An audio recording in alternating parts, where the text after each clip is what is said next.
Сегашното законско решение за недела неработен ден не е добро и суштината неработна недела за сите е изместена, сметаат од Гласен текстилец. По тој повод тие се огласија во јавноста, покажувајќи го своето незадоволство.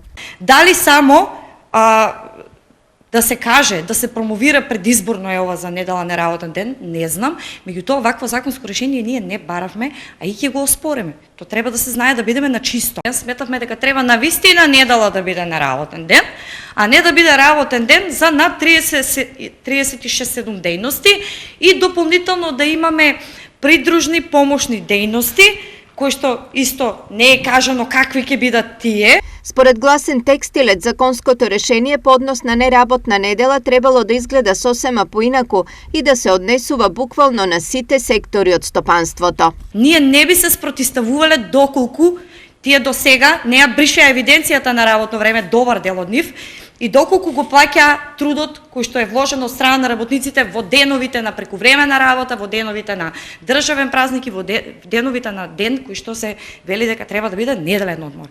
Поради тоа што немаме евиденција на работно време, јас не можам да очекувам, или работниците во моловите за кои што го баравме де факто овој закон, ќе очекува дека као некој ќе каже да искористете го утре слободниот ден. Кој ќе го внимава тоа? Државниот инспекторат за труд со малкуте инспектори? Кој ќе го внимава тоа? Гледаме дека другите институции кој да ги нема. Од друга страна, од Организацијата на работодавачи се настав дека вака како што сега е конципирано законското решение е еден одличен компромис за сите. Мојот став е личен и на Организацијата на работодавачи дека е тоа добар компромис. Значи, оној што инвестирал 20-30 милиона евра во нов мол во Скопје и сега да му забрани да работи во недела не е во ред.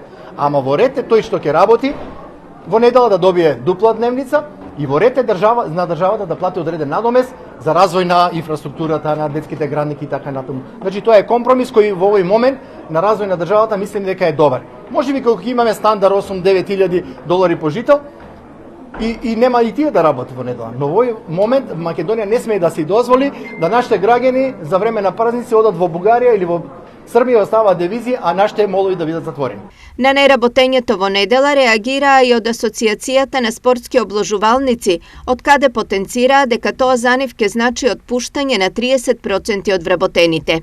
Одлуката недела да биде неработен ден, вработените во спортските обложувалници сериозно ќе го загрози деловното работење, бидејќи повеќе од 70% од прометот се реализира во недела. Тоа директно ќе влијае врз финансиското работење, ќе доведе до драстично намалување на приходите, како и намалување на бројот на вработени. Велат од АСО.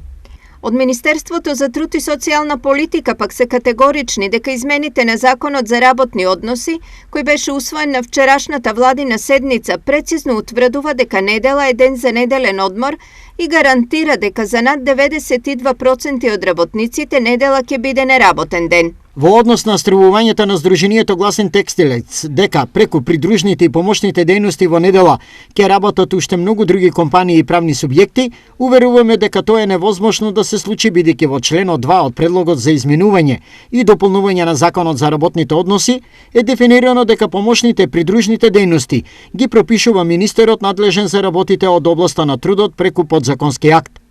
Овој акт мора да се донесе во рок од 60 дена од денот на влегувањето на сила на законот. Стои во соопштенијето од Министерството.